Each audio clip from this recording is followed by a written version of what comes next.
Hello everyone, आप सभी का हमारे यूट्यूब चैनल शुभम खटका वर्चुअल क्लासरूम पे स्वागत है। आज हम स्टार्ट करने वाले हैं वेस्पर थ्योरी के बारे में। वेस्पर थ्योरी का फुल नेम है valence shell electron pair repulsion theory.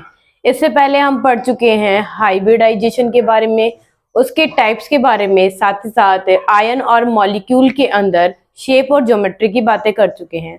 ये हमारा 5th वीडियो होने वाला है कोवैलेंट बॉन्ड के ऊपर, जिसका नाम है वेस्पर थ्योरी। अब ये जो वेस्पर थ्योरी है वो डिस्कवर सबसे पहले किसने की थी, तो सबसे पहले बात करते हैं डिस्कवरी करने वाले। तो इसकी डिस्कवरी की थी दो साइंटिस्ट ने। सबसे पहले हैं गिलेप्सी एंड दूसरे हैं नाइहोम। इन साइंटिस्ट ने क्या किया था, वेस्पर थ्योरी के बारे में सबसे पहले बताया था। इन्होंने कहा था कि जब भी कोई मॉलिक्यूल क्या बनाता है, कोवैलेंट बॉन्ड बनाता है, तो उस मॉलिक्यूल के अंदर दो टाइप के इलेक्ट्रॉन पेयर होते हैं। सबसे पहले बात करते हैं कौन से होंगे। फर्स्ट वाले होते हैं बॉन्ड पेयर इलेक्ट्रॉन, और दूसरे होते हैं कोर शेल इलेक्ट्रॉन पेयर।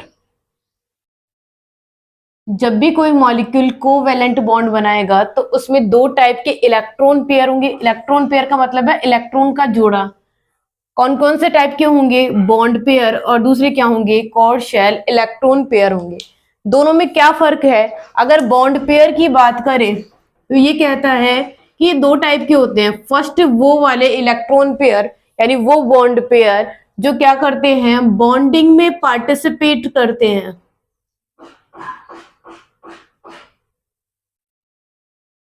जो बॉन्डिंग में पार्टिसिपेट करेंगे वो कौन से होंगे, बॉन्ड पेयर होंगे। और दूसरे क्या होते हैं, जो बॉन्डिंग में पार्टिसिपेट नहीं करते हैं।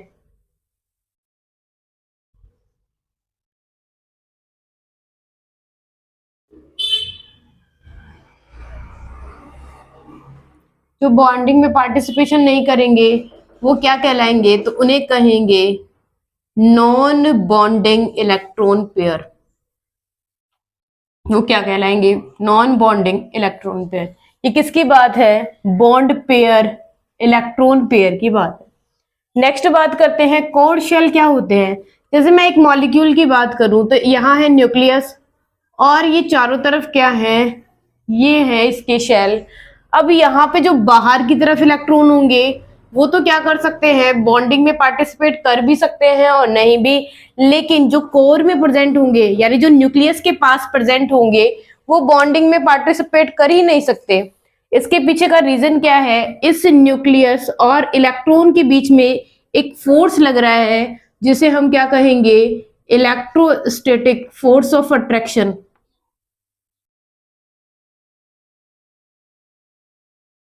इलेक्ट्रोस्टैटिक फोर्स ऑफ अट्रैक्शन कहेंगे, और ये काफी स्ट्रॉन्ग होता है। इसीलिए जो कोर शेल के इलेक्ट्रॉन्स होते हैं वो कभी भी पार्ट नहीं ले सकते किसमें, बॉन्डिंग में। Never take part in bonding.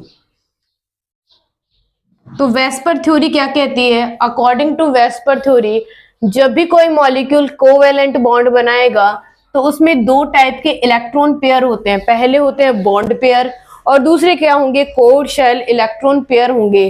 Bond pair जो होंगे उसमें बॉन्डिंग में क्या करते हैं, जो इलेक्ट्रॉन पार्टिसिपेट करते हैं उन्हें हम बॉन्डिंग इलेक्ट्रॉन पेयर कहेंगे, जो बॉन्ड बनाएंगे। और जो बॉन्ड नहीं बनाएंगे उन्हें हम क्या कहेंगे, नॉन बॉन्डिंग इलेक्ट्रॉन पेयर कहेंगे। जैसे मैं बात करूं, जो बॉन्डिंग में पार्टिसिपेट करते हैं उन्हें बॉन्ड पेयर कहेंगे, और जो नहीं करेंगे उन्हें क्या कहेंगे, लोन पेयर कहेंगे। ठीक है, नेक्स्ट बात करते हैं कोर शेल के बारे में। तो ये कभी भी क्या नहीं कर सकते, बॉन्डिंग में पार्टिसिपेशन नहीं कर सकते, क्योंकि क्या होता है, कोर इलेक्ट्रॉन्स और इस पॉजिटिव चार्ज के बीच क्या होगा, electrostatic force of attraction present होगा। अब नेक्स्ट बात करते हैं कि नाइहोम ने क्या किया, कुछ पोस्टुलेट्स दिए किसके बारे में, वेस्पर थ्योरी के बारे में। तो हमारी जो इसी में हेडिंग होने वाली है वो होगी पोस्टुलेट ऑफ वेस्पर थ्योरी।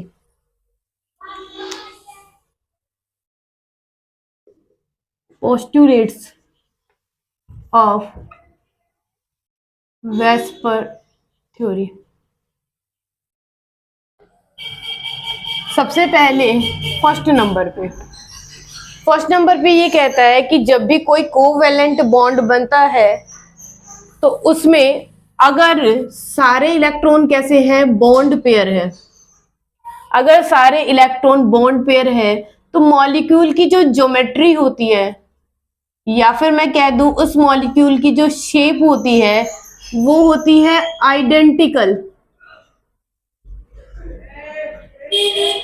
इसका मतलब है उसकी ज्योमेट्री और शेप क्या होगी, सेम होने वाली है। कब? जब उस मॉलिक्यूल में सारे क्या होंगे, बॉन्ड पेयर्स होंगे, वहां लोन पेयर प्रेजेंट नहीं होगा, तो ऐसे में उनकी ज्योमेट्री और शेप आइडेंटिकल होगी।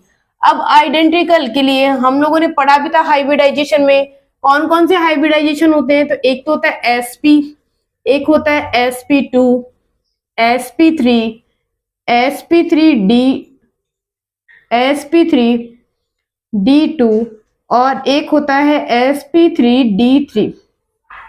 ये 6 टाइप के हाइब्रिडाइजेशन होते हैं। अगर मैं ये कहूं कि किसी मॉलिक्यूल में क्या है, बॉन्ड पेयर प्रेजेंट है, फिर क्या है, लोन पेयर करेंगे हम यहाँ पे, और साथ में इलेक्ट्रॉन पेयर, यानी टोटल कितने हैं दोनों मिला के वो, उसके बाद हाइब्रिडाइजेशन तो हो ही गया है। नेक्स्ट बात करते हैं उसकी ज्योमेट्री क्या होगी, और लास्ट में यहाँ पे देखेंगे एग्जाम्पल। कुछ इस तरीके से इस टेबल को बनाएंगे। नेक्स्ट सबसे पहले बात करते हैं किसके बारे में, sp वाले के बारे में। तो ये है फर्स्ट sp। सबसे पहले अगर मैं ये कहूं कि मैंने क्या कहा है, फर्स्ट पोस्टुलेट कहा है कि अगर उस मॉलिक्यूल में सब बॉन्ड पेयर होंगे तो उसकी ज्योमेट्री और शेप आइडेंटिकल होगी। ऐसे में हम लोन पेयर की चर्चा नहीं करेंगे। यहाँ पे अगर मैं sp की बात करूं तो 2 बॉन्ड पेयर हैं, ये किसके बराबर होते हैं, नंबर ऑफ एटॉमिक ऑर्बिटल के। ये क्या है, एक s और एक p है, तो 2 क्या हो गए हैं, बॉन्ड पेयर। लोन पेयर कहाँ पे है, यहाँ पे सिर्फ लोन पेयर क्या है, 0 होगा, सॉरी ये होगा 0, यानी टोटल बॉन्ड पेयर और लोन पेयर मिला के क्या बनाएंगे, इलेक्ट्रॉन पेयर। ये भी 2 ही होंगे, 2 ही होंगे। ज्योमेट्री क्या होगी, तो हमने लास्ट वीडियो में देखा था sp की जो ज्योमेट्री होती है वो लीनियर होगी। एग्जाम्पल क्या होगा, तो CO2 और BeH2, ये क्या है, इसका एग्जाम्पल है। ये किसकी बात हो रही है, sp हाइब्रिडाइजेशन की। सेकंड बात करते हैं sp2 के बारे में। तो sp2 क्या कहता है कि यहाँ पे क्या होगा, बॉन्ड पेयर 3 होंगे, क्योंकि एक s और 2 p, तो बॉन्ड पेयर कितने होंगे, 3 होंगे। लोन पेयर 0 होगा और इलेक्ट्रॉन पेयर भी 3 होंगे। इसकी जो ज्योमेट्री है वो क्या होगी, तो ये होगी ट्राइगोनल प्लेनर। अभी के लिए चाहे ज्योमेट्री कह दो या शेप कह दो, एक ही बात है, क्योंकि दोनों आइडेंटिकल है, सेम ही होने वाले हैं। तो इसका एग्जाम्पल कौन है, तो ये है BH3, SO2, ये किसका एग्जाम्पल है, सॉरी SO3, ये किसका एग्जाम्पल है, sp2 का। नेक्स्ट बात करते हैं थर्ड नंबर पे, हाइब्रिडाइजेशन sp3 है, और ऐसे में जो बॉन्ड पेयर होगा वो होगा 4, यहाँ 0 और यहाँ पे भी 4। इसकी जो ज्योमेट्री या शेप होगी वो होगी टेट्राहाइड्रल, टेट्राहाइड्रल होगी। इसका एग्जाम्पल क्या होगा, तो CH4 हो गया, NH4 पॉजिटिव हो गया, ये किसके एग्जाम्पल है, टेट्राहाइड्रल ज्योमेट्री के। नेक्स्ट बात करते हैं sp3d के बारे में। तो इसमें बॉन्ड पेयर कितने होंगे, 5 होंगे, लोन पेयर 0 होंगे और इलेक्ट्रॉन पेयर क्या होंगे, 5 ही होंगे। यहाँ पे अगर बात करें इसकी जो स्ट्रक्चर है वो क्या होगी, तो वो होगी ट्राइगोनल बाइपिरामिडल, ट्राइगोनल बाइपिरामिडल होगी। और बात करते हैं एग्जाम्पल की, तो PCl5 क्या है, इसका एग्जाम्पल। नेक्स्ट बात करते हैं फिफ्थ नंबर पे, कौन है, sp3d2 है।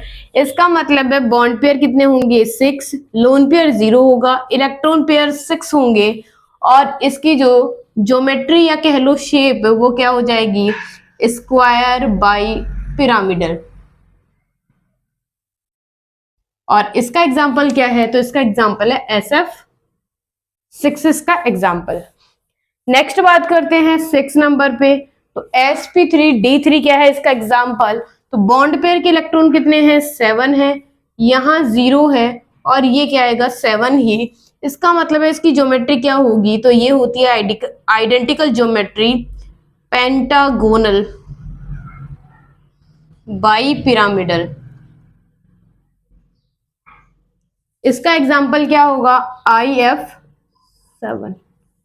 तो ये क्या हो चुका है, फर्स्ट पोस्टुलेट कि जब भी किसी मॉलिक्यूल में सारे बॉन्ड पेयर होंगे तो उसकी ज्योमेट्री और शेप क्या होगी, आइडेंटिकल होगी, उनकी ज्योमेट्री शेप में कोई डिफरेंस नहीं होगा। ये क्या हो गया है, वेस्पर थ्योरी का फर्स्ट पोस्टुलेट। नेक्स्ट बात करते हैं अगले पोस्टुलेट के बारे में, जो है सेकंड नंबर।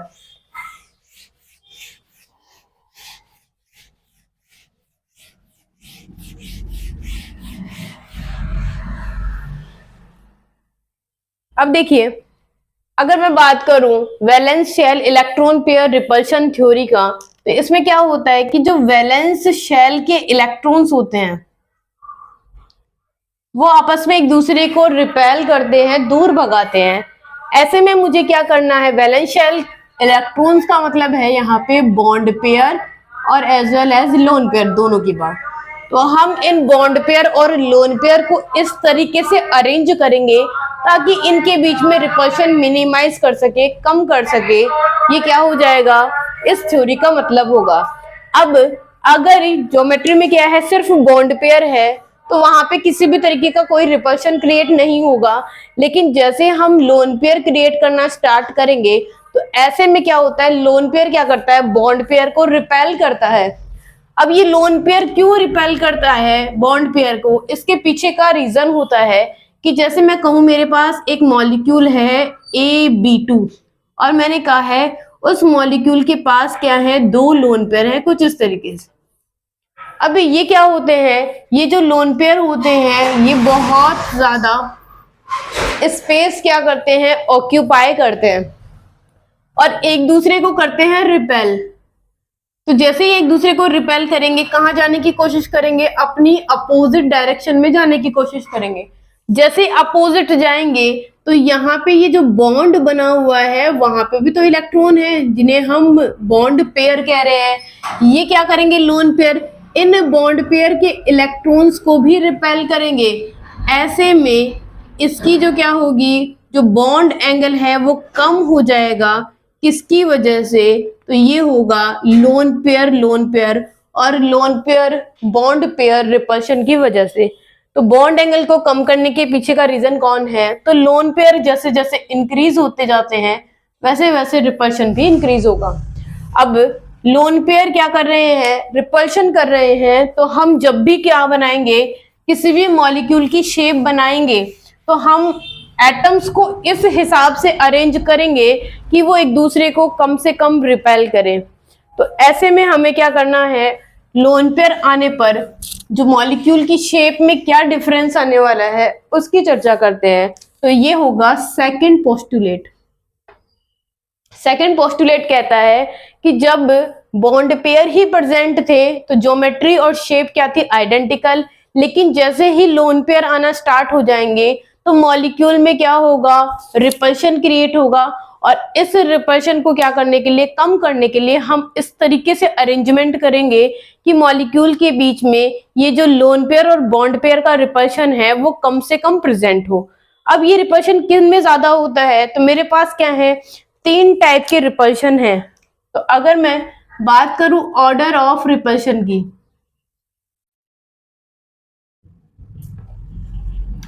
तो सबसे आगे कौन होंगे, लोन पेयर और लोन पेयर के बीच में, यानी 2 लोन पेयर के बीच का रिपल्शन सबसे ज्यादा होगा। फिर बात करते हैं लोन पेयर बॉन्ड पेयर, यानी एक लोन पेयर है और दूसरा बॉन्ड पेयर है, वो दूसरे नंबर पे होगा। और बॉन्ड पेयर के बीच का जो रिपल्शन होता है वो सबसे कम होता है। ये क्या होगा, रिपल्शन का ऑर्डर होगा। इसका मतलब है मुझे लोन पेयर और लोन पेयर के बीच का रिपल्शन क्या करना है, सबसे कम करना है। तो ये बात हो गई। अब अगर मैं हाइब्रिडाइजेशन में एक एक करके लोन पेयर को ऐड करूं तो क्या फर्क पड़ेगा, तो जब भी कोई लीनियर मॉलिक्यूल क्या बनाता है, स्ट्रक्चर बनाएगा, तो क्या होगा, AB2 टाइप का है। अब क्या करने के लिए, कम से कम बॉन्ड बनाने के लिए क्या चाहिए मुझे, 2 बॉन्ड पेयर तो चाहिए, तभी हम एक लीनियर मॉलिक्यूल बना पाएंगे। तो ऐसे में यहाँ पे लोन पेयर क्रिएट करना पॉसिबल नहीं है। तो हम कहां से स्टार्ट करेंगे, तो sp2 हाइब्रिडाइजेशन से स्टार्ट करेंगे लोन पेयर ऐड करना। तो देखिए एक टेबल बनाते हैं और उससे समझते हैं।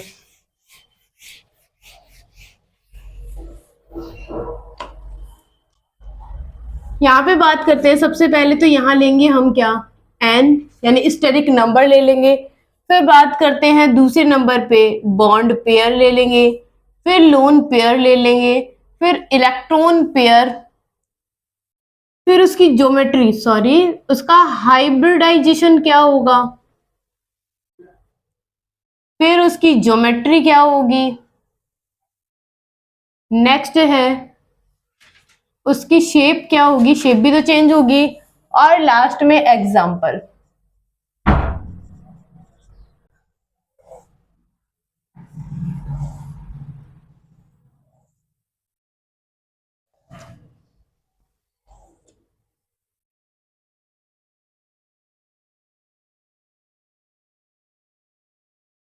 तो सबसे पहले स्टार्ट करेंगे sp2 हाइब्रिडाइजेशन से। तो स्टेरिक नंबर कितना होता है sp2 का, 1s और 2p, यानी स्टेरिक नंबर होगा 3। इसका मतलब है बॉन्ड पेयर कितने होंगे, तो पहले हम नॉर्मल स्ट्रक्चर यानी आइडेंटिकल स्ट्रक्चर से स्टार्ट करते हैं। तो अगर बॉन्ड पेयर कितने हैं, 3 है और लोन पेयर 0 है, तो क्या होगा, इलेक्ट्रॉन पेयर भी 3 होंगे। हाइब्रिडाइजेशन उसका sp2 होगा और उसकी ज्योमेट्री क्या होगी, ट्राइगोनल प्लेनर, ये हम पहले ही चर्चा कर चुके हैं। और इसकी शेप भी वही होगी, ट्राइगोनल प्लेनर सेम होगी। एग्जाम्पल कौन है, तो BF3 इसका एग्जाम्पल है। ये क्या है, आइडेंटिकल स्ट्रक्चर है। फिर बात करते हैं कि अगर मैं बॉन्ड पेयर को क्या बना दूं, 2 और लोन पेयर 1 क्रिएट कर दे, तो ऐसे में क्या होगा, टोटल इलेक्ट्रॉन पेयर तो अभी भी 3 ही होने वाले हैं। हाइब्रिडाइजेशन भी वही होगा, क्या, sp2 ही होगा। लेकिन जैसे ही इस ट्राइगोनल शेप पे, ये है एक ट्राइगोनल शेप, इस पे लोन पेयर को क्रिएट करेंगे, तो क्या होगा, जब भी हम शेप की बात करते हैं तो लोन पेयर को शेप डिटर्मिनेशन में काम में नहीं लेंगे। इसका मतलब है इस मॉलिक्यूल की शेप क्या हो जाएगी, वी शेप होगी।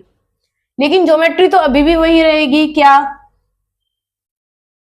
ट्राइगोनल प्लेनर, और शेप क्या हो जाएगी इसकी, वी शेप। एग्जाम्पल के तौर पे कौन है यहाँ, SO2 इसका एग्जाम्पल है।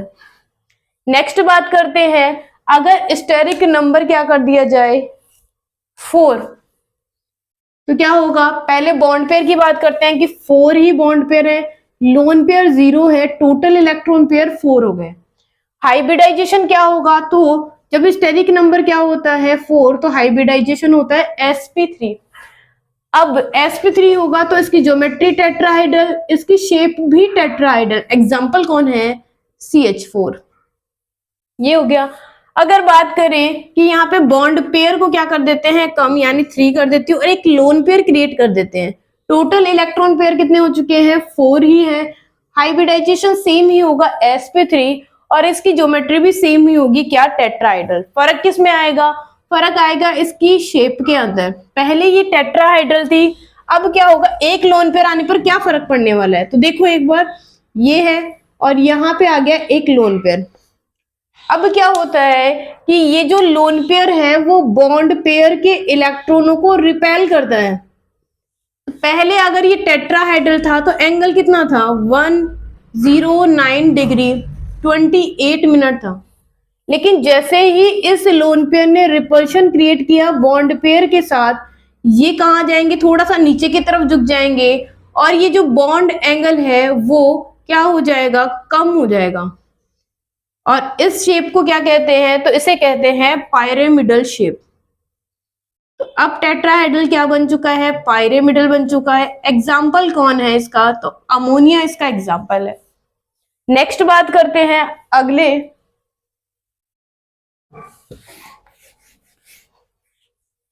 अगर हम यहाँ पे क्या करें, बॉन्ड पेयर को 2 बना दें और लोन पेयर को भी 2 बना दें, इलेक्ट्रॉन पेयर कितने हो जाएंगे नंबर में, 4 होंगे। हाइब्रिडाइजेशन भी सेम होगा और इसकी ज्योमेट्री भी सेम ही होगी। अगर बात करते हैं कि अगर इस मॉलिक्यूल के अंदर, टेट्राहाइड्रल मॉलिक्यूल के अंदर 2 लोन पेयर आ जाए, एक लोन पेयर ये रहा और दूसरा ये रहा, जब ये एक लोन पेयर था तब इसका बॉन्ड एंगल काफी कम हो गया था, लेकिन अब की बार तो दो दो क्या है, लोन पेयर है। तो देखो अगर इस स्ट्रक्चर को मैं ऐसे बनाऊं तो कोई दिक्कत थोड़ी है, ये एक लोन पेयर और ये दूसरा लोन पेयर। अगर बात करें कि शेप डिटर्मिनेशन में हम क्या नहीं करते हैं, कंसिडर नहीं करते किसको, लोन पेयर को, तो इसकी शेप वी शेप है। लेकिन जैसे ही लोन पेयर और लोन पेयर के बीच का रिपल्शन सबसे ज्यादा होगा तो ये नीचे की तरफ आएंगे, नीचे आएंगे तो लोन पेयर बॉन्ड पेयर को भी रिपेल करेंगे, लेकिन रिपल्शन इनसे कम होगा तो ये एंगल और भी छोटा हो जाएगा, यानी 107, यानी जो अमोनिया का बॉन्ड एंगल था उससे भी कम हो जाएगा। इसका मतलब है इसकी शेप तो वी शेप हो जाएगी और इसका एग्जाम्पल होगा वाटर। किसका, 4th नंबर वाले का। अब बात करते हैं अगले स्टेरिक नंबर 5th की। अगर हम 5th करेंगे तो पहली कंडीशन क्या है कि बॉन्ड पेयर तो क्या है, 5 है, लोन पेयर 0 है और इलेक्ट्रॉन पेयर 5 है। ऐसे में इसका हाइब्रिडाइजेशन जो होगा वो sp3d होगा, इसका हाइब्रिडाइजेशन sp3d होगा और इसकी ज्योमेट्री जो होगी वो होगी TBP, ट्राइगोनल बाइपिरामिडल। साथ ही साथ इसकी शेप भी सेम ही होगी, जब बॉन्ड पेयर होंगे तो वो भी TBP ही होगी। एग्जाम्पल के तौर पे कौन है, PCl5, यहाँ है PCl5, ये आइडेंटिकल शेप होगी। अब बात करते हैं कि बॉन्ड पेयर को 4 बना दिया जाए, एक लोन पेयर क्रिएट कर दिया जाए। ध्यान रहे कि कौन से वाले में, ट्राइगोनल बाइपिरामिडल में हमेशा लोन पेयर इक्वेटोरियल पे क्या करेंगे, रखेंगे, न कि एक्सियल पे। उसके पीछे का रीजन क्या है, तो उसके पीछे का रिपल्शन रीजन है कि जैसे हम क्या करेंगे, अगर एक्सियल पे रखेंगे तो वो एक्सियल पे जो लोन पेयर होगा वो नीचे रखे 90 डिग्री के तीनों को रिपेल करेगा। लेकिन अगर बात करें क्या कि हम इक्वेटोरियल पे रखेंगे तो वो सिर्फ और सिर्फ एक्सियल वालों को ही रिपेल, यानी 2 ही बॉन्ड को रिपेल करेगा। इसीलिए हम क्या करते हैं, इक्वेटोरियल पे क्या रखते हैं, लोन पेयर को रखेंगे। तो यहाँ पे जैसे एक लोन पेयर रखेंगे तो क्या होगा, तो देखो इसकी बात करते हैं, ये है ट्राइगोनल बाइपिरामिडल। यहाँ पे इक्वेटोरियल में क्या रखेंगे, एक लोन पेयर, ये रहा है एक लोन पेयर। अब इसकी शेप कैसी है, तो हमें पता है कि जैसे ही हम क्या करते हैं, लोन पेयर लगाते हैं तो इसको स्ट्रक्चर में नहीं लेंगे तो ये ऐसा दिखाई दे रहा है। अगर इसको सही से देखा जाए तो ये एक पाई शेप दिख रही है, ये एक के शेप दिख रही है और एक सीशो शेप भी है, ये सब इसी के ही नाम है। तो यहाँ पे क्या हो जाएगा, यहाँ पे हाइब्रिडाइजेशन तो sp3d ही रहेगा, ज्योमेट्री भी सेम रहेगी TBP, और शेप चेंज हो जाएगी, यानी कह दे पाई शेप, के शेप और सीसो शेप इसकी होंगी इसी की। इसका एग्जाम्पल जो है वो क्या होगा, तो XeO2F2 इसका एग्जाम्पल है, ये पाई शेप में होता है।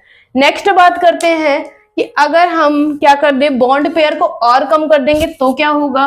तो अब की बार मैंने बॉन्ड पेयर को 3 बना दिया है, 2 लोन पेयर हो जाएंगे और 5 मेरे इलेक्ट्रॉन पेयर होंगे।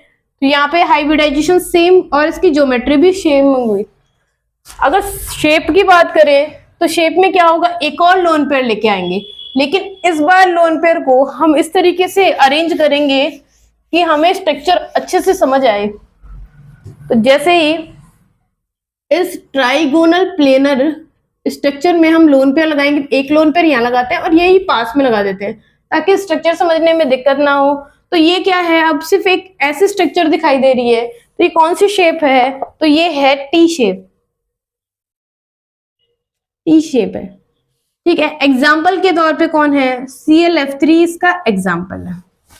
नेक्स्ट बात करते हैं, बॉन्ड पेयर और कम करें, यानी अब की बार सिर्फ 2 बॉन्ड पेयर रखें, 3 लोन पेयर रख दे, 5 इलेक्ट्रॉन पेयर्स हो जाएंगे, हाइब्रिडाइजेशन भी सेम, ज्योमेट्री भी सेम, लेकिन इसकी शेप में फर्क होगा। अब की बार एक और लोन पेयर अगर मैं यहाँ ऐड कर लूं तो स्ट्रक्चर क्या बचेगी, सिर्फ और सिर्फ लीनियर बचेगी। इसका मतलब है 3 लोन पेयर होने पर टीबीपी की जो शेप है वो हो जाएगी लीनियर।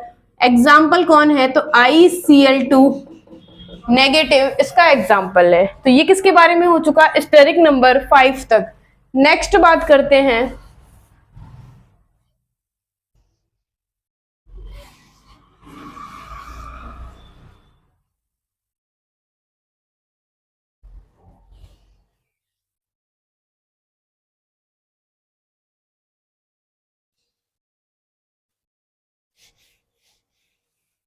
अगर हम स्टेरिक नंबर 6 रखें तो क्या होगा, एन की वैल्यू है 6, तो बॉन्ड पेयर कितने होंगे, 6 ही होंगे। लोन पेयर 0 होगा और इलेक्ट्रॉन पेयर 6 होंगे। हाइब्रिडाइजेशन क्या हो जाएगा, तो इसका हाइब्रिडाइजेशन होगा sp3d2। ज्योमेट्री क्या हो जाएगी, स्क्वायर बाई पिरामिडल। इसकी शेप भी सेम ही होने वाली है, स्क्वायर बाई पिरामिडल। एग्जाम्पल इसका है SF6, ये इसका एग्जाम्पल है। अब क्या करेंगे, बॉन्ड पेयर को कम करेंगे, तो अब की बार यहां पे रख देंगे 5, लोन पेयर 1 होगा। ध्यान रहे कि अगर स्क्वायर बाय पिरामिडल की बात करें, ये है स्क्वायर बाय पिरामिडल। अब की बार हम जो लोन पेयर ऐड करेंगे वो कहां पे करेंगे, तो एक्सियल पोजीशन के ऊपर करेंगे। ठीक है, तो यहाँ पे इलेक्ट्रॉन पेयर कितने हो चुके हैं, 6। हाइब्रिडाइजेशन भी सेम, और इसकी ज्योमेट्री क्या होगी, वही स्क्वायर बाय पिरामिडल होगी। इसकी जो शेप है वो चेंज हो जाएगी। अब अगर इस स्क्वायर बाय पिरामिडल में हम एक लोन पेयर को ऐड करें तो क्या हो जाएगा, पहले 2 पिरामिड थे तो उसका नाम था स्क्वायर बाय पिरामिडल। अब सिर्फ एक ही क्या बचा है, पिरामिड, तो इसका नाम हो जाएगा स्क्वायर पिरामिडल। ये है स्क्वायर पिरामिडल। और यहां पे अगर बात करें तो इसका जो एग्जाम्पल है वो होगा XeOF4, ये इसका एग्जाम्पल है। नेक्स्ट बात करते हैं, अगर बॉन्ड पेयर 4 हो जाए और लोन पेयर 2 हो जाए तो इलेक्ट्रॉन पेयर 6 ही होगा। हाइब्रिडाइजेशन सेम, ज्योमेट्री भी सेम। शेप में क्या फर्क पड़ेगा, अगर इस स्क्वायर पिरामिडल शेप पर एक और लोन पेयर आ जाए तो ये बच जाएगा क्या, स्क्वायर प्लेनर। ये है स्क्वायर प्लेनर और इसका एग्जाम्पल है XeF4, ये इसका एग्जाम्पल है। ये हो गया स्टेरिक नंबर 6 के लिए। अब बात करते हैं स्टेरिक नंबर 7 के लिए। ये है 7, तो पहले 7 फिर 0 और यहाँ पे भी 7। हाइब्रिडाइजेशन क्या होगा, sp3d3। इसकी जो ज्योमेट्री होगी वो क्या होगी, तो वो होगी पेंटागोनल बाई पिरामिडल। इसकी जो शेप होगी वो भी सेम होगी, पेंटागोनल बाई पिरामिडल। एग्जाम्पल कौन है, IF7 इसका एग्जाम्पल है। अगर हम यहाँ पे क्या कर दें, बॉन्ड पेयर को कम कर दें, यानी 6 बना दे, एक लोन पेयर क्रिएट कर दें, तो यहाँ पे टोटल इलेक्ट्रॉन पेयर तो 7 ही होंगे, लेकिन हाइब्रिडाइजेशन क्या होगा, sp3d3, और इसकी ज्योमेट्री भी क्या होगी, पेंटागोनल बाइपिरामिडल। शेप में फर्क पड़ने वाला है। क्या फर्क पड़ेगा, तो देखिए अगर मैं बात करूं, इसकी ज्योमेट्री होती है पेंटागोनल बाइपिरामिडल।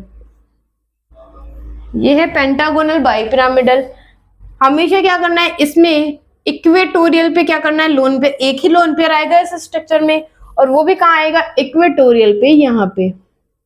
जैसे यहाँ लोन पेयर आएगा, तो अगर मैं बात करूं बॉन्ड पेयर की, तो कितने बॉन्ड पेयर हैं, 1 2 3 4 5 और 6 हैं, और हमें पता है 6 वाले को हम ऑक्टाहाइड्रल कहते हैं।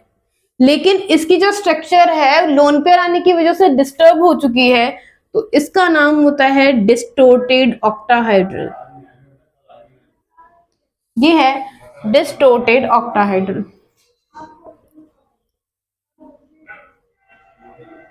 और इसका एग्जाम्पल है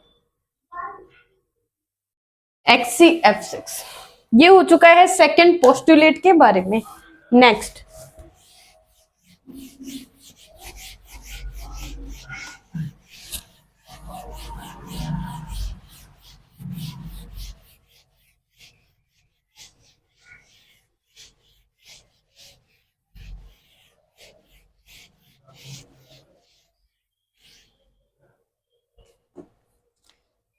अब बात करते हैं थर्ड पोस्टुलेट के बारे में। थर्ड पोस्टुलेट कहता है कि ये जो वेस्पर थ्योरी होती है वो बॉन्ड एंगल के साथ भी डील करती है।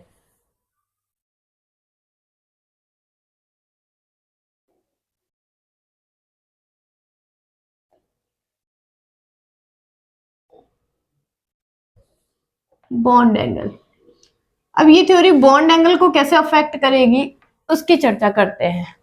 सबसे पहली बात, फर्स्ट पॉइंट इसके अंदर, फर्स्ट पॉइंट कहता है कि जैसे जैसे लोन पेयर बढ़ते जाते हैं किसी भी मॉलिक्यूल में, उसका बॉन्ड एंगल डिक्रीज होता है। उसके पीछे का रीजन है लोन पेयर रिपल्शन, यानी जितने ज्यादा लोन पेयर होंगे रिपल्शन उतना ही ज्यादा होगा, रिपल्शन ज्यादा होगा तो बॉन्ड एंगल कम होगा।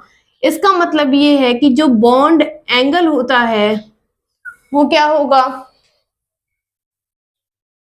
इनवर्सली प्रोपोर्शनल होता है number of lone pair in central atom, sorry at central atom. Central atom में जितने ज्यादा क्या होंगे, बॉन्ड पेयर होंगे, उसके अंदर उतना ही ज्यादा क्या होगा, सॉरी जितने ज्यादा लोन पेयर होंगे उसका बॉन्ड एंगल उतना ही कम होगा। फॉर एग्जाम्पल के तौर पे एग्जाम्पल लेते हैं CH4 का। CH4, एक ले लेते हैं अमोनिया का एग्जाम्पल और एक ले लेते हैं वाटर का एग्जाम्पल। ठीक है, अब ये जो CH4 है इसमें बात करते हैं सबसे पहले इसके हाइब्रिडाइजेशन की।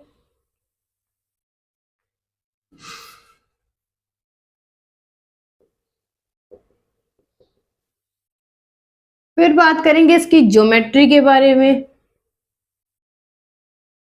और फिर बात करेंगे इसमें प्रेजेंट लोन पेयर्स कितने हैं, यानी हम चर्चा करेंगे यहाँ पे नंबर ऑफ लोन पेयर्स की। ठीक है, अगर CH4 की बात करें तो इसका हाइब्रिडाइजेशन होता है sp3, ऑलरेडी हम कवर कर चुके हैं हाइब्रिडाइजेशन को। अमोनिया का हाइब्रिडाइजेशन भी sp3 ही होता है और वाटर का हाइब्रिडाइजेशन भी sp3 होता है। ऐसे में अगर हाइब्रिडाइजेशन क्या है, सेम है, तो हमें देखना है ज्योमेट्री को। हमें पता है CH4 की ज्योमेट्री आइडेंटिकल होती है, वो होगी टेट्राहेड्रल। ठीक है, अगर मैं बात करूं शेप की तो यहाँ पे ज्योमेट्री की बजाय लिखते हैं शेप। अगर बात करें किसके बारे में, NH3 की बात करें तो इसकी जो शेप होगी वो होगी पिरामिडल और वाटर की जो शेप होगी वो होगी V शेप। ठीक है, अगर मैं स्ट्रक्चर दिखाऊं तो क्या होगा, ये है CH4,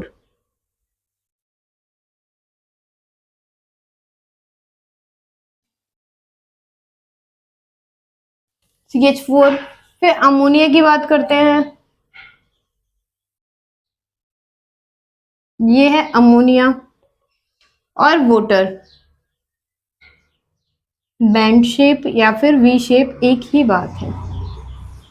अब देखिए क्या होगा, CH4 जो होता है टेट्राहाइड्रल, उसमें कोई भी लोन पेयर नहीं है, यानी नंबर ऑफ लोन पेयर यहाँ 0 है। यहाँ पे दिखाई दे रहा है एक लोन पेयर है और इसमें दिख रहे हैं दो लोन पेयर, दो लोन पेयर्स।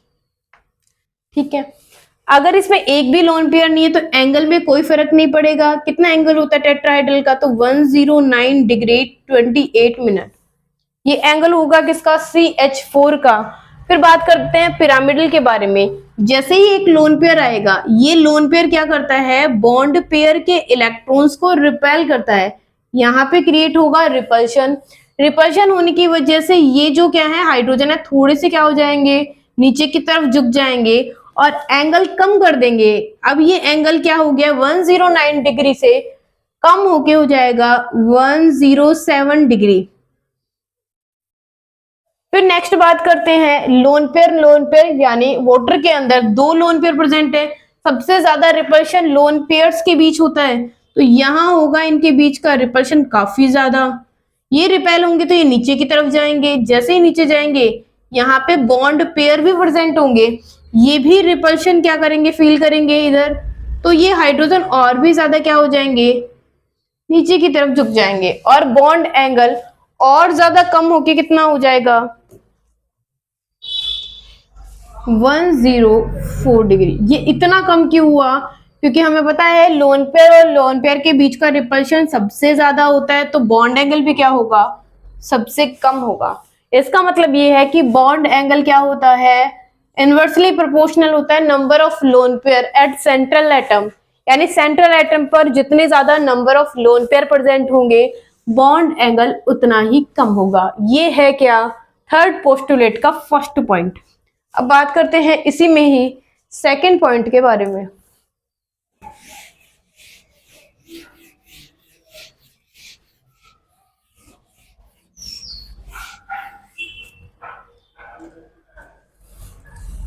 इसी में सेकंड की चर्चा करते हैं कि अगर हमारे पास क्या नहीं होगा, हाइब्रिडाइजेशन सेम नहीं होगा, तो ऐसे में बॉन्ड एंगल पे क्या फर्क पड़ेगा। तो ध्यान रहे, bond angle is directly proportional to the percent s character. यानी मॉलिक्यूल में जितना परसेंट एस कैरेक्टर प्रेजेंट होगा, उस मॉलिक्यूल का बॉन्ड एंगल उतना ही ज्यादा होगा। अब इस स्टेटमेंट को बताने के लिए एक एग्जांपल लेते हैं। एग्जाम्पल के तौर पे हम ले लेते हैं यहाँ पे एक तो एल्केन, एक ले लेते हैं एल्कीन और एक ले लेते हैं एल्काइन। अब मैं एक कार्बन को किसी भी कर लो, वैसे भी सेम ही कार्बन है, तो अगर एक कार्बन को मैं यहाँ पे लेबल करूं तो इनका हाइब्रिडाइजेशन क्या होगा। तो देखो, अगर मैं बात करूं यहाँ पे हाइब्रिडाइजेशन की, तो जब भी मेरे पास कोवेलेंट बॉन्ड होंगे, यानी डबल, सिंगल और ट्रिपल बॉन्ड होंगे, तो हम काउंटिंग करेंगे। तो देखो, कार्बन के पास क्या है, 3 हाइड्रोजन और एक सिंगल बॉन्ड प्रेजेंट है, तो स्टेरिक नंबर क्या होगा, 4 होगा। स्टेरिक नंबर अगर 4 है तो हाइब्रिडाइजेशन sp3 होगा। ठीक है, इसकी बात करते हैं तो यहाँ पे क्या है, 2 हाइड्रोजन है, लेकिन एक डबल बॉन्ड में एक सिग्मा और एक पाई बॉन्ड होता है। इसका मतलब मुझे सिर्फ और सिर्फ क्या करना है, यहाँ पे सिग्मा बॉन्ड को देखना है। इसका मतलब है टोटल 3 होंगे, तो इसका मतलब स्टेरिक नंबर 3 होने पर हाइब्रिडाइजेशन sp2 होगा। इसकी बात करते हैं तो एक ट्रिपल बॉन्ड में एक तो सिग्मा होता है और 2 पाई होते हैं, तो एक सिग्मा और एक हाइड्रोजन मिलके 2 हो जाएंगे, तो sp इसका हाइब्रिडाइजेशन होगा। अब बात करते हैं कि हाइब्रिडाइजेशन भी क्या हो गया, डिफरेंट हो गया है, तो ऐसे में हम यहाँ निकालेंगे परसेंट एस कैरेक्टर, क्योंकि हमें पता है परसेंट एस कैरेक्टर जितने ज्यादा होंगे बॉन्ड एंगल भी उतना ही ज्यादा होगा। तो sp3 की अगर मैं बात करूं तो परसेंट एस निकालने का क्या होता है फॉर्मूला, पहले देखेंगे परसेंट एस कितना है, मतलब एस कितना प्रेजेंट है, तो 1 है, टोटल कितने हैं, 4 है, और इंटू 100 परसेंटेज निकाल रहे तो 100, यानी 25% क्या जाएगा sp3 का परसेंट एस कैरेक्टर। नेक्स्ट बात करते हैं इसकी, तो एक एस है लेकिन टोटल सिर्फ 3 ही है, ये आ जाएगा 100, यानी 33.33%। इसकी बात करते हैं तो यहाँ पे क्या जाएगा, एस क्या है, एक ही प्रेजेंट है, टोटल कितना है 2, और यहाँ आ जाएगा 100, कितना हो जाएगा 50%। इसका मतलब है कि sp वाले में परसेंट एस कैरेक्टर सबसे ज्यादा है। अगर मैं बात करूं इनके बॉन्ड एंगल के बारे में, तो हमें पता है कि sp3 यानी टेट्राहाइड्रल का बॉन्ड एंगल 109 डिग्री 28 मिनट होता है। अगर बात करें किसके बारे में, sp2 का, तो ट्राइगोनल प्लेनर होने की वजह से इसका बॉन्ड एंगल 120 होगा, और sp लीनियर होने की वजह से इसका एंगल होता है 180 डिग्री। अब हमें दिखाई दे रहा है कि इधर यानी लेफ्ट टू राइट जाने के बाद क्या हो रहा है, परसेंट एस कैरेक्टर बढ़ रहे हैं, परसेंट एस बढ़ रहा है तो बॉन्ड एंगल भी तो बढ़ रहा है, बॉन्ड एंगल इंक्रीजेस, यानी परसेंट एस कैरेक्टर जितना ज्यादा होगा बॉन्ड एंगल क्या होगा, उतना ही ज्यादा होगा। ये कब होगा, जब मेरे पास डिफरेंट टाइप के क्या होंगे, हाइब्रिडाइजेशन वाले मॉलिक्यूल प्रेजेंट होंगे। नेक्स्ट बात करते हैं,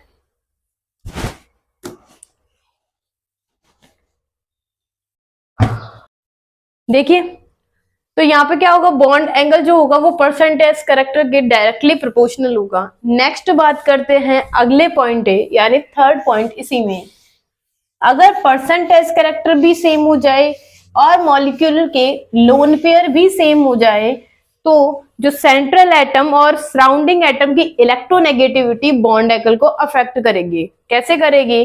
तो देखिए इसी में ही third, electronegativity of central atom and surrounding atom. इसमें अगर मैं बात करूं फर्स्ट ए की, कि अगर हम क्या कर देंगे, सराउंडिंग एटम की इलेक्ट्रोनेगेटिविटी को बढ़ाएंगे तो बॉन्ड एंगल कम होगा। Bond angle is inversely proportional to the electronegativity of surrounding atom. Surrounding atom की इलेक्ट्रोनेगेटिविटी जितनी ज्यादा होगी बॉन्ड एंगल उतना ही कम होगा। कब? जब मॉलिक्यूल में परसेंट एस करेक्टर और साथ ही साथ लोन पेयर जो है वो सेम हो जाएंगे, एक जैसे होंगे, पहली कंडीशन। तो एग्जाम्पल क्या होगा? तो इसके एग्जाम्पल है BX3 यानी PF3, PCl3, PBr3 और PI3। सबसे पहले तो परसेंट एस करेक्टर की बात करते हैं। हाइब्रिडाइजेशन सेम होगा तो परसेंट एस करेक्टर भी सेम होंगे। तो देखो इसका हाइब्रिडाइजेशन क्या होता है, तो इसका होगा sp3, इसका भी sp3 और sp3। इसका मतलब है परसेंट एस करेक्टर क्या होगा, सेम होगा।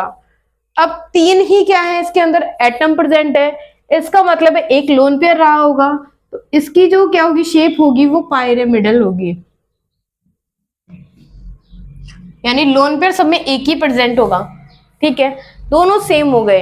अब क्या है डिफरेंट, क्या है? सेंट्रल एटम तो सेम है फॉस्फोरस, डिफरेंट क्या है यहाँ पे, सराउंडिंग एटम डिफरेंट है। तो सराउंडिंग क्या कहता है ये, सराउंडिंग एटम क्या होंगे, जितने ज्यादा इलेक्ट्रोनेगेटिव होंगे बॉन्ड एंगल उतना ही क्या होगा, कम होगा।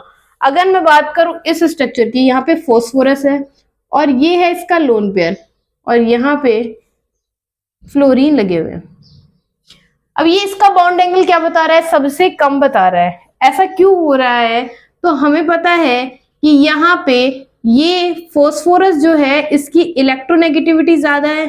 अब ये फॉस्फोरस क्या करेगा, फ्लोरीन क्या करेगा, फॉस्फोरस की तरफ अपने इलेक्ट्रॉन्स को खींचेगा, यानी अपनी तरफ क्या करेगा, ये फ्लोरीन एटम इलेक्ट्रोनेगेटिव ज्यादा होने की वजह से इलेक्ट्रॉन को खींचने का काम करेगा।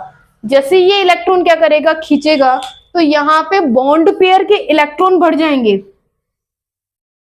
बॉन्ड पेयर के इलेक्ट्रॉन क्या हो जाएंगे, इंक्रीज हो जाएंगे। और बॉन्ड पेयर इलेक्ट्रॉन इंक्रीज होने की वजह से ये जो लोन पेयर है इन पे रिपल्शन ज्यादा दिखाएगा। इसका मतलब है इसका जो बॉन्ड एंगल है वो करीबन हो जाएगा 97 डिग्री। ठीक है, किसका हो जाएगा, इस PF3 का, किसकी वजह से, फ्लोरीन की इलेक्ट्रोनेगेटिविटी की वजह से। अब क्या होगा, जैसे जैसे हम इलेक्ट्रोनेगेटिविटी को कम करते जाएंगे तो यहां तक पहुंचते पहुंचते क्या हो जाएगी, इसकी इलेक्ट्रोनेगेटिविटी काफी कम हो जाएगी। इसका मतलब है ये खींचने का काम तो अभी भी करेगा लेकिन यहाँ पे बॉन्ड पेयर इतने बढ़ नहीं पाएंगे, तो ऐसे में यहाँ रिपल्शन भी उतना ज्यादा नहीं होगा, तो इसका बॉन्ड एंगल ज्यादा होगा, कितना, 101 डिग्री। और ये कितना हो जाएगा, ये हो जाएगा करीबन 100.5 डिग्री और ये हो जाएगा 100 डिग्री। इसका मतलब है सराउंडिंग एटम की इलेक्ट्रोनेगेटिविटी जितनी ज्यादा होगी बॉन्ड एंगल क्या होगा, उतना ही कम होगा। नेक्स्ट पॉइंट है कि अगर सेंट्रल एटम की इलेक्ट्रोनेगेटिविटी को बढ़ा दिया जाए तो क्या होगा।